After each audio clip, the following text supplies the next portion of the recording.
Le pouvoir de la télévision est immense. Le pouvoir de la télévision continue de grandir plus le temps avance. Le pouvoir de la télévision est une réalité. Mais d'où tire-t-elle ce pouvoir? Comment les humains en sont-ils arrivés à être autant emprisonnés par le petit écran? Examinons cette question.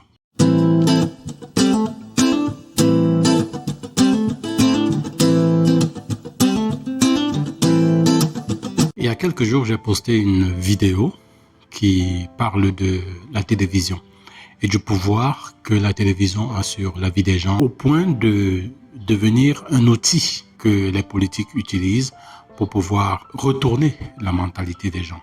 Seulement, cette vidéo, bien sûr, pour beaucoup de raisons, n'a pas eu beaucoup de vues. Il peut y avoir plusieurs raisons au fait que cette vidéo n'ait pas été regardée, les algorithmes de YouTube, la qualité du titre, plein de petites choses qui peuvent justifier que cette vidéo n'ait pas eu de vue. Seulement, moi, j'ai pensé à autre chose, et autre chose dans une certaine mesure qui évoque même la profondeur de la vidéo que je suis en train de faire en ce moment. La vidéo que j'ai fait, qui a été postée lundi, elle parlait d'un sujet sur le livre Propaganda, un livre de Edouard Bernays. Mais aujourd'hui, je vais beaucoup plus me concentrer sur l'idée qui m'est arrivée sur le fait que pourquoi est-ce que les gens n'ont pas regardé cette vidéo. Je doute que ce soit à cause des algorithmes et tout cela. Il y a bien d'autres raisons. Et l'une de ces raisons est résumée dans le livre dont j'ai déjà fait la vidéo, La guerre de l'information. Et cela démontre à quel point la télévision a un pouvoir que les gens ignorent. Dans son livre La guerre de l'information, David Colon, la raison pour laquelle la télévision existe est vraiment méconnue de plusieurs personnes.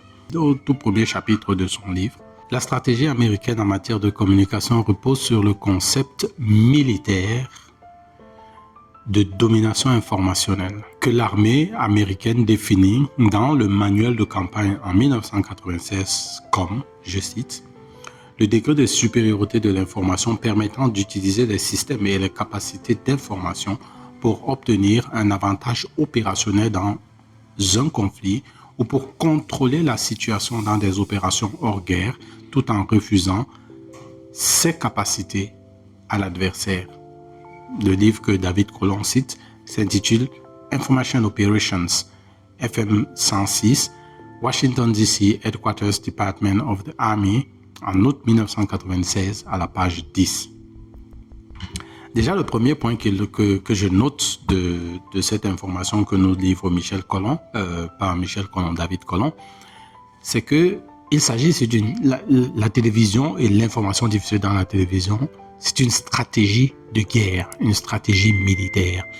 Pour beaucoup de personnes, allumer la télévision n'est qu'un jeu ou bien que quelque chose qu'ils font quand ils rentrent du boulot, ils sont un peu fatigués, il faut qu'ils appuient un peu la télévision pour se détendre un peu. Mais ils ne savent pas qu'il s'agit en réalité d'une guerre. Et une guerre qui a été déclarée contre son esprit à lui.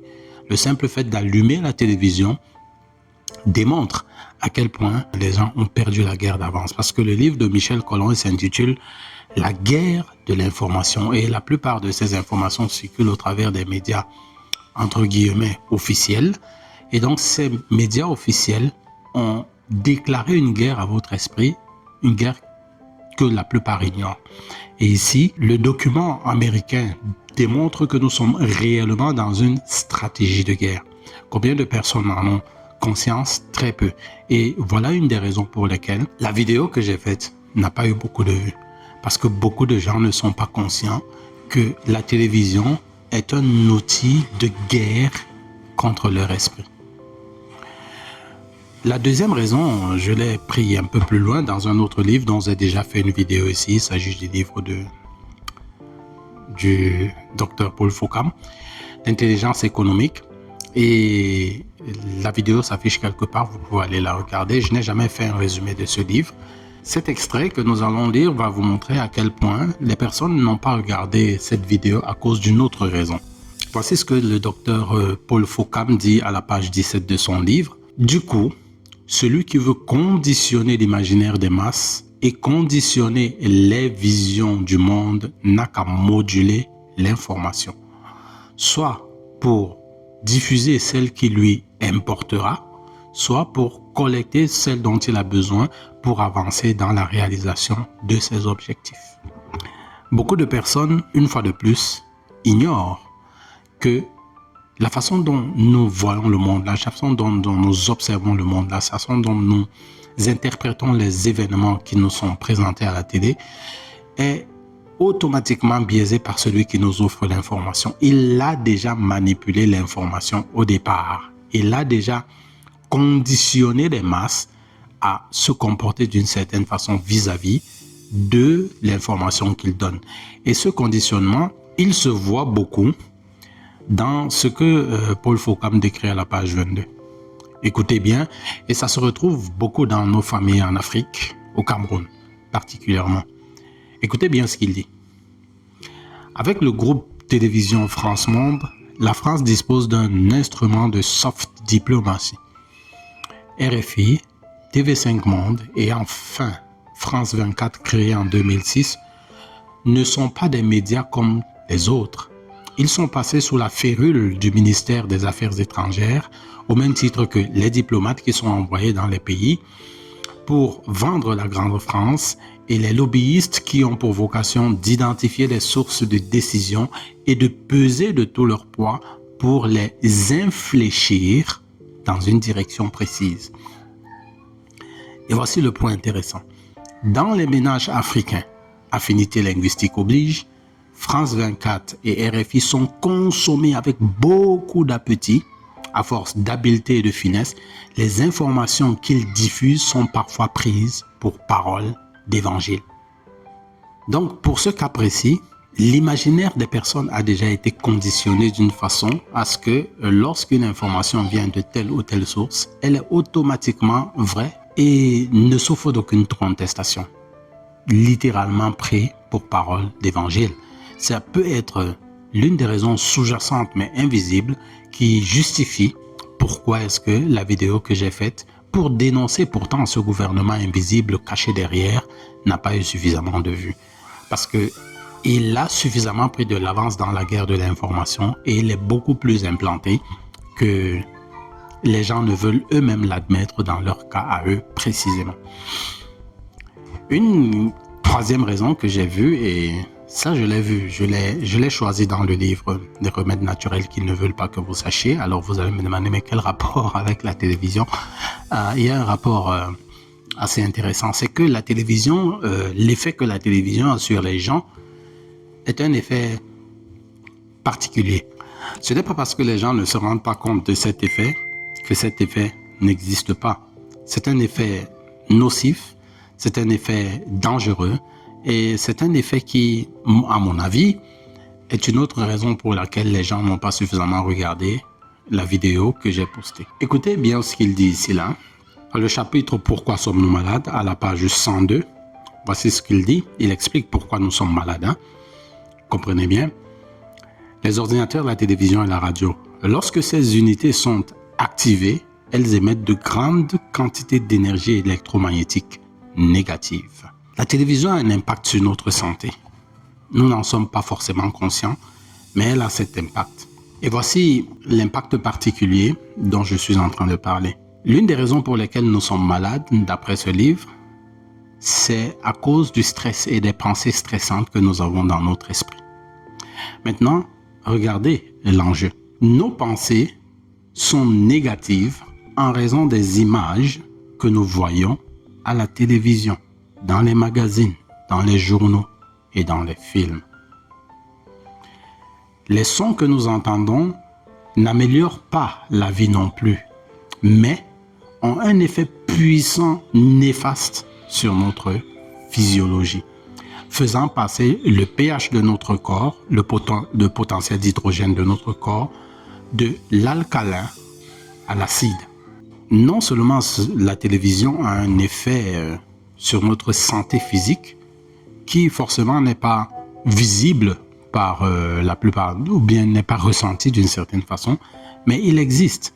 Et cet effet existe pertinemment. Écoutez ce qu'il dit à la suite. Enfin, nous sommes bombardés par toujours plus de chaos électromagnétiques de nos portables, de nos micro-ondes, des satellites, des appareils électroniques, des ordinateurs, de la télévision. Chaque fois que nous allumons notre télévision à la maison, nous sommes bombardés par des effets électromagnétiques de cet appareil. Donc, premièrement, c'est une guerre de l'information, une guerre qui nous est menée. Deuxièmement, il y a un conditionnement de notre esprit à croire à tout ce qui apparaît à la télévision. Et troisièmement, il y a un effet physique indéniable que la télévision a sur notre corps. Ces trois raisons me donnent des éléments suffisants pour m'expliquer pourquoi la vidéo que j'ai faite en début de semaine n'a pas eu autant de vues que cela. Parce que les États ont plus de moyens et donc peuvent faire la guerre plus facilement que moi, à votre esprit. Deuxièmement, ils avaient de l'avance longtemps parce qu'ils avaient déjà conditionné votre esprit à croire à ce qu'ils disent au travers des médias. Et troisièmement, physiquement, la télévision est conçue pour avoir un impact physique sur chacun d'entre nous. Ne serait-ce que le fait de bombarder des images à une certaine vitesse. À l'intérieur de ces images, ce que les gens ne savent pas, c'est qu'il y a des messages subliminaux qui sont insérés pour que vous puissiez être hypnotisé et ne croire qu'à votre télévision. Pourquoi est-ce que la masse humaine à travers le globe adopterait un même comportement sur un même appareil avec des conséquences aussi graves sans que cela ne puisse éveiller des soupçons, bien sans que cela ne puisse alarmer plus de monde que cela, parce que le coup est très très bien préparé par les États, par les créateurs de ces éléments. Maintenant, les trois livres que je vous ai proposés ici, il y a un dont j'ai déjà fait un résumé PDF, La guerre de l'information. Vous pouvez retrouver ce résumé PDF dans la boutique en ligne. Et les deux autres, je n'ai pas encore fait de résumé PDF. N'oubliez pas d'aller aussi regarder le livre Propaganda qui explique pourquoi est-ce que nous sommes tous assujettis à ce point à la télévision et pourquoi est-ce que tout le monde, il est plus facile pour lui d'allumer sa télévision ou bien de dépenser beaucoup d'argent à la fin du mois pour avoir un abonnement de télévision que d'acheter un livre pour s'éduquer. Si vous aimeriez que je fasse des résumés pour les deux autres livres, celui-ci il est vraiment trop gros pour que je fasse un résumé. C'est pas évident que je fasse un résumé. Sinon, il y a une belle histoire à l'intérieur, une histoire vraie, du pain coupe-faim, qui peut être assez intéressant à raconter. Si ça vous intéresse, vous me le direz en commentaire. Et aussi les raisons principales qui nous rendent malades, qu'ils ne veulent pas que vous sachiez. Alors ça, c'est un livre intéressant. J'ai déjà fait une vidéo là-dessus, allez regarder, une ou deux vidéos d'ailleurs. L'intelligence économique, je crois que j'ai aussi fait des vidéos là-dessus, allez regarder ces vidéos. Et si vous aimeriez que je fasse des résumés PDF de... Celui-ci, il est très court, un résumé PDF, ce ne sera pas grand-chose. Si vous voulez néanmoins que je fasse un résumé PDF de ce livre, n'hésitez pas à me le dire en commentaire. J'espère que vous avez apprécié cette vidéo, au moins que vous avez regardé jusqu'à la fin, ou que vous n'avez pas fait comme en début de semaine. Et n'oubliez jamais, c'est l'éducation qui fait la différence entre les hommes. Éduquez-vous, soyez différents et rendez-vous à la prochaine vidéo.